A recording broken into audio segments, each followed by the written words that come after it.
It's really lovely to be with you all. My dear friend Kent, whom I think you know well, has shared a lot with me about this community and how thoughtful you are about these gatherings and what you discuss together. So it's really my privilege. I wanted to share a little bit about myself before we begin. I am an artist. I'm a musician. I also paint. I'm currently working on my first book, and I'm a single mom, somehow in the middle of all of that, which is a lot. But I share all that to say that I have been working on my writing a lot, so I just put together some of my writings, which is how I'm going to share with you. I'll just read some things that I wrote, and then hopefully, if you feel compelled, you can stick around and we can have a discussion together. One of the things that I'm fascinated by is the relationship between seasons and creativity. And it's interesting to me that so many of us, when we think about our lives, we tend to draw out these timelines. You know, this map of like, first this happened, then this happened, then this happened, then this happened. And we dissect this sort of like horizontal line with these vertical moments. Or we might picture our lives in a sort of upward ascent, like I'm just going to get to the top of that mountain. And the top of the mountain for many of us can be some point of arrival, whether it's a success moment that we're like, when this happens, or when I finally retire, or, you know, when I meet the love of my life. And then, you know, then somehow it's all just going to be great, right? Then downhill? No. But we tend to think in lines. And I'm really drawn to a different approach. I think as we look at the seasons, we see an invitation to think about our lives in transformation in terms of cycles. And what that provides us with is an alternative to seeing seasons of winter or fall as a problem, as though not being productive, or maybe needing a season of being in the womb of hibernation, of putting the tools down, to learn that this is actually part of the natural cyclical way that life and creativity and love actually flow. So this is part of what I wanted to speak to you about today. My kids just started school this week, so of course to me we're already in fall. Although it doesn't feel like it this morning in my Canadian tuxedo up here. It's quite warm. But since we are almost in fall, I want to share an autumnal invitation on letting go. So my question to you this morning is, what if heartbreak and letting go aren't the sign of something going wrong in your life, but of something going very right? So I want to begin with this beautiful invocation by one of my favorite poets, as I'm sure she is to most of you, Mary Oliver. Look, the trees are turning their own bodies into pillars of light, are giving off the rich fragrance of cinnamon and fulfillment. The long taper of cattails are bursting and floating away over the blue shoulders of the ponds, and every pond, no matter what its name is nameless now. Every year, everything I have ever learned in my lifetime leads back to this: the fires and the black river of loss, whose other side is salvation, whose meaning none of us will ever know. To live in this world, you must be able to do three things: to love what is mortal, to hold it against your bones, knowing your own life depends on it, and when the time comes to let it go, to let it go. So I'd like it if you'd picture us all around a campfire on a crisp, cool fall night. Just use your imagination. Ready for a ghost story. It starts like this. Deep, deep in the woods of what you haven't imagined yet is the frightful maybe of failure. Its jowly-lined face mocks your every move, making you question yourself. With one shadow shift, it can paralyze you on your path, keeping you stuck behind fences, hidden under the covers of your familiar routines and autopilot life. Its frightening howl of "what if" is enough to have you running back to the safety of what was, and so you do. The end. That's such a lame story, right? That everything in our souls recognizes the missed adventure and the paralyzed possibility in such a stunted, half-lived story. But do we recognize how the fear of failure, of heartbreak, of disappointment keeps us out of our own courageous adventures? How much monster power we have given the natural reality that sometimes, most of the time, things don't work out the way that we planned. When I was 19 years old, I was signed to an independent record label. This was my dream. And I was recording with Jay Bennett from the band Wilco, and I was doing a photo shoot in Chicago. And the night before, I just had this feeling, a feeling like the train was leaving the station and I wasn't on it. The train was all about me, but I wasn't the one leading it. And I remember that I prayed that night that if this path that I was on wasn't going to make me a better person, a better human, or especially a better artist, I didn't want it. And within 2 weeks, the label fell apart. Poof. Now, I know my prayer didn't do this, right? I don't have that kind of power. But then my brother got deathly ill. For a month, we lived in the unknown terror of the liminality with death. And thankfully, he pulled through.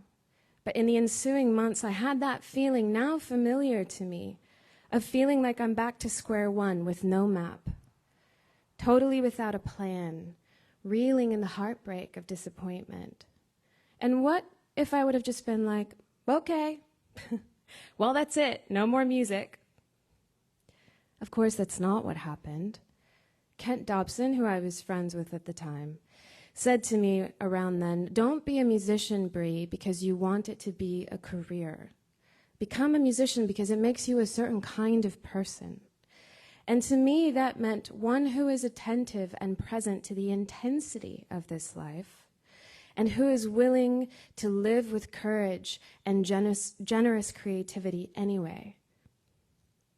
In the many years since that day, I've experienced heartbreak again and again. Jay, my producer, took his own life. Opportunities that almost happened didn't. I experienced horrible, unspeakable trauma. My marriage ended. And through it all, I've been coming back to this willingness to be an artist, which is to bear the intensity of heartbreak and to live from it, not as some sort of drama-obsessed identity. That's not what I'm talking about. But from the tenderness of one who realizes that there's a relationship between our willingness to let go of what we think we know, our plans, our ideas, even our hopes, and the ability to usher in the possibility of something new, of letting what will be come through the fissures of our own heart that is cracked wide open. This, to me, is the nature of creativity, which you might call love or life. So I've been thinking a lot about failure and disappointment and heartbreak, about what arbitrary contours define its monstrous shape in the shadows, in the dark woods and unknowing night of what if. And we all have stories that create what goes bump in the night, don't we? What if I lose my job? What if my marriage doesn't make it? What if I put myself out there and I'm ridiculed? What if my courage costs me the security of belonging? What if this breaks my heart? What if this breaks my heart? What if this breaks my heart? What is so fascinating is how the what-if worst-case scenarios grow and grow in our imaginations, becoming so powerful as to scare us in place, to spook us into hiding into our own beds of comfort and familiarity, certain that if we dare to step out, some boogeyman of what might be will get us. I teach creativity courses, and I use a lot of ancient folk and fairy tales in my summer course, the journey of which point not away from the dark woods and the monsters that hide within it, but directly toward what most frightens the hero. Each frightful trickster, hag, and witch somehow holds the key to unlocking the magic, the bravery, the becoming. So what are we really afraid of? What is this monster of failure or heartbreak that we are running from? In the great firmament dome of my sky, I see my own heartbreaks and failures, and by failure I mean things just not going the way I thought they would, as the figures that tear open my artificial curtained categories, as the piercing holes that let in the light.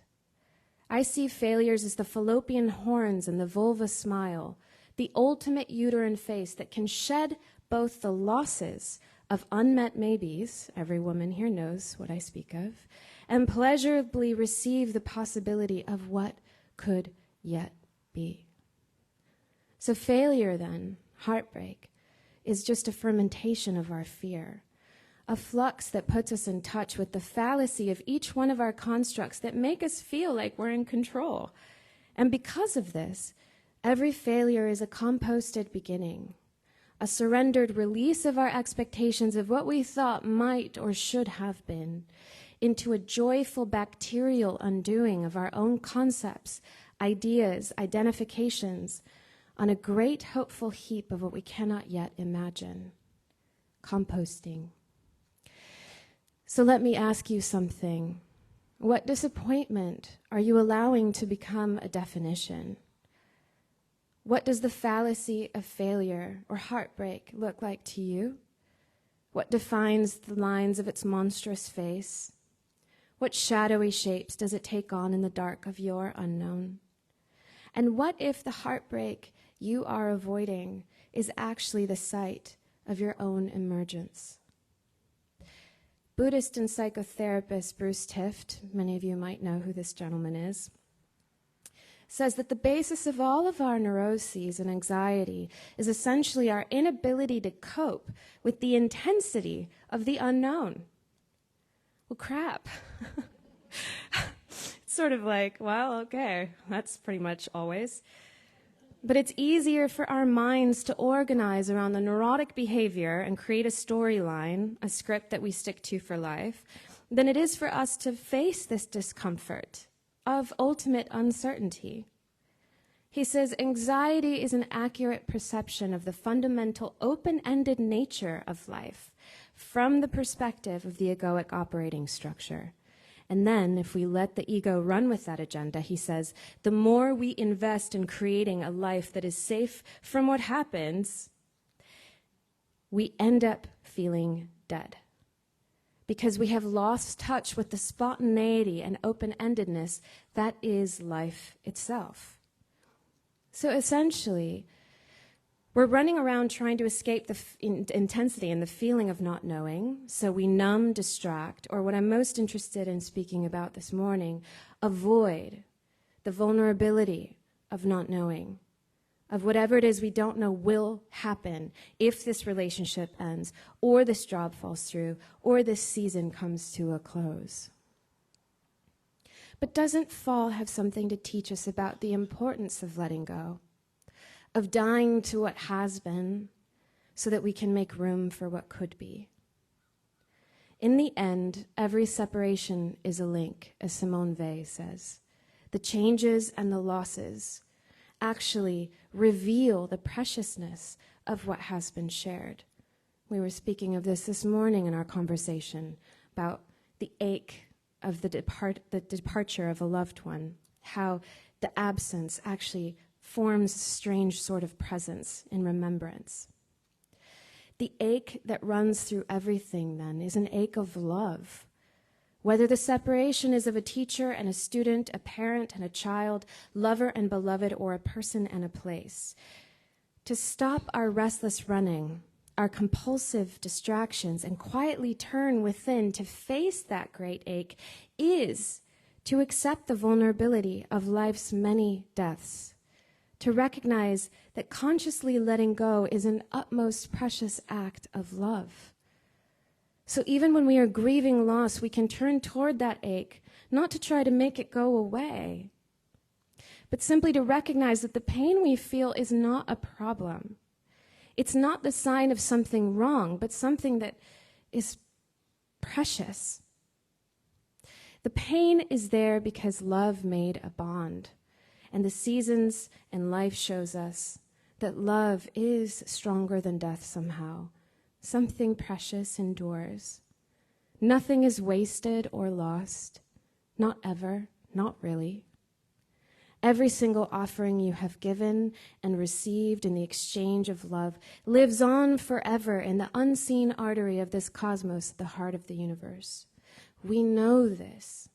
For every person we love who has passed on from this life proves it. Isn't it strange how that absence becomes a presence? Makes us more tenderly aware of how precious every conversation and memory was that we shared. The ache you feel burning in your chest even now is the love. Is the thread that runs through everything in this material plane.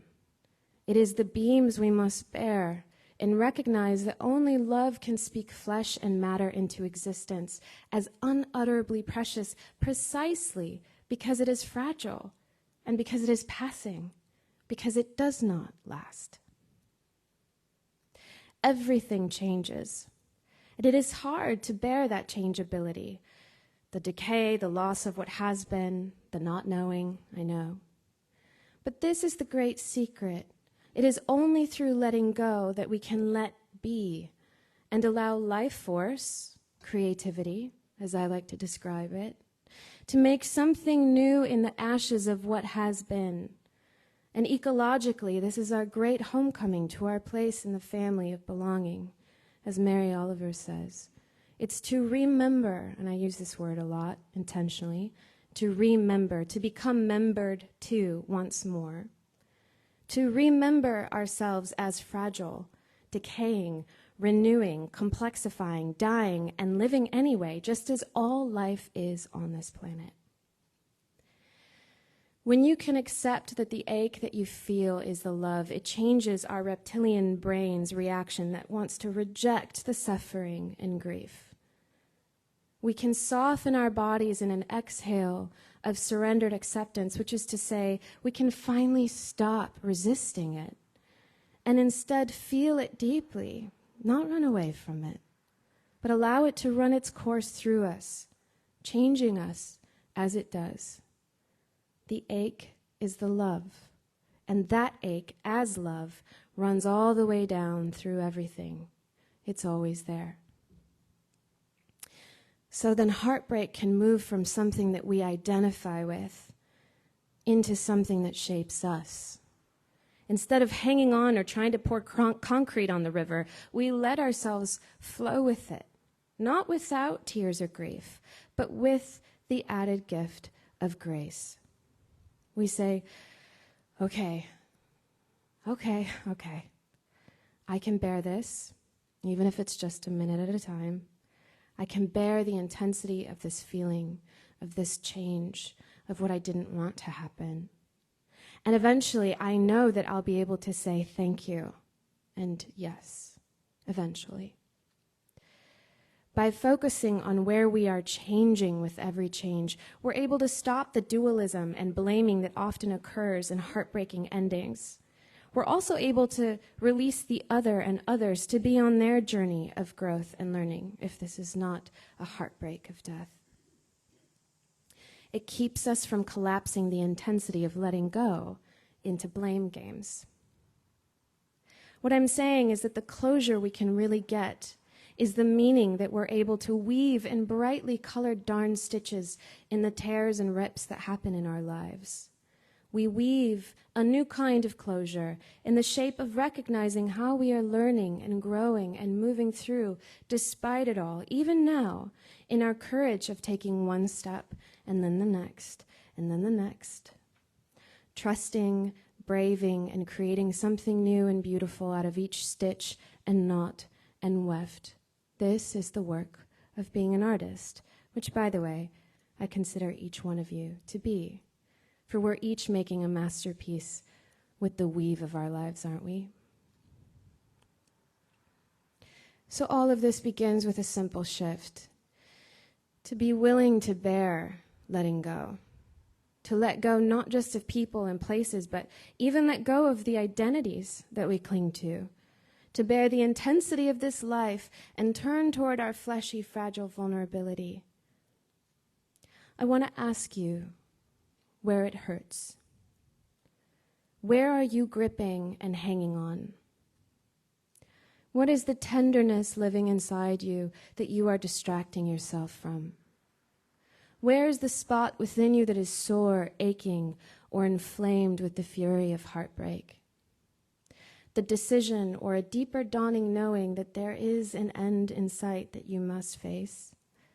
This is the place you must begin making your way to, the place you must actually be willing to gaze upon, and in so doing, bear your own deepest vulnerable intimacy by being willing to go there.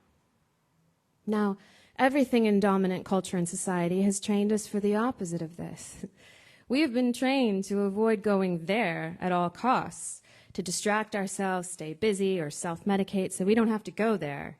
We've been taught to move on already or just numb out, and certainly don't allow yourself the space and time and slowness to go there. There is, after all, a kind of messy endeavor. It means we have to be willing to wade through the murk of might have been, of the waste-filled waters of our disappointed and discarded dreams, of what could have, or maybe even should have been, to reckon with the reality that we have never really been in control, nor will we ever be. There is, of course, always the choice to just keep ignoring it, pretending that it's not there, distracting yourself every time you feel its presence creeping up on you. Sure, you could keep denying and avoiding it, but if you do that, my friends, you risk a far greater grief. For there is no greater heartbreak than the heartbreak of one who at the moment of death feels the regret of not having truly lived. One who chose to cut themselves off from the fullness of life, which is to say, for the sake of not going there, they were never really here. So once again, I want to ask you, where does it hurt? Right now in your life, where and what are you being invited to be present to in letting go and in grief? It can be a huge or sudden, unexpected loss or change, but it can also be the subtle surrendering of the seemingly small shifts that, believe me, amount to a total life redirect or a complete reorientation. The poet David Whyte has this to say about heartbreak. Heartbreak is unpreventable, the natural outcome of caring for people and things over which we have no control, of holding in our affections those who inevitably move beyond our line of sight. Heartbreak is inescapable, yet we use the word as if it only occurs when things have gone wrong, an unrequited love, a shattered dream, or a child lost before their time. Heartbreak, we hope, is something we can avoid, something to guard against, a chasm to be carefully looked for and then walked around. The hope is to find a way to place our feet where the elemental forces of life will keep us in the manner to which we want to be accustomed, and which will also keep us from the losses that all other human beings have experienced without exception since the beginning of conscious time. But heartbreak may just be the very essence of being human, of being on the journey from here to there, and of coming to care deeply for what we find along the way. In the end, what we are doing when we turn toward the pain of our grief is we're choosing to accept limitations, which is that there is actually a limit to what we can do, a limit to what we can know, a limit to our very lives. So when we can accept those limits, what we're doing is courageously accepting the death that is hidden within life. And so if we want to be fully alive and live the most courageous lives possible, we must begin to welcome the shadow, welcome the diminishing, welcome the dying as part of that full life, as somehow, paradoxically, necessary. Learning to accept death, then, really is about learning how to accept vulnerability. When we turn toward our grief, we are turning our backs on the farce of the great project of modernity, which seeks to shut out decay and fortress ourselves against the imperfection, really any imperfection, truly, and inconvenience of death.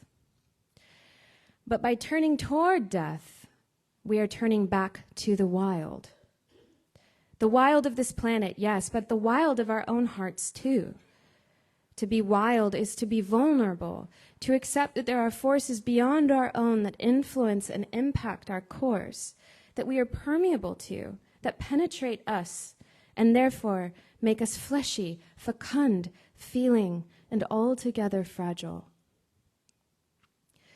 This then becomes our practice, to be willing to soften around that pain, to be committed to being vulnerable, willing to feel deeply and shed the layers of grief, of skin, of dreams, of membranes again and again and again and again.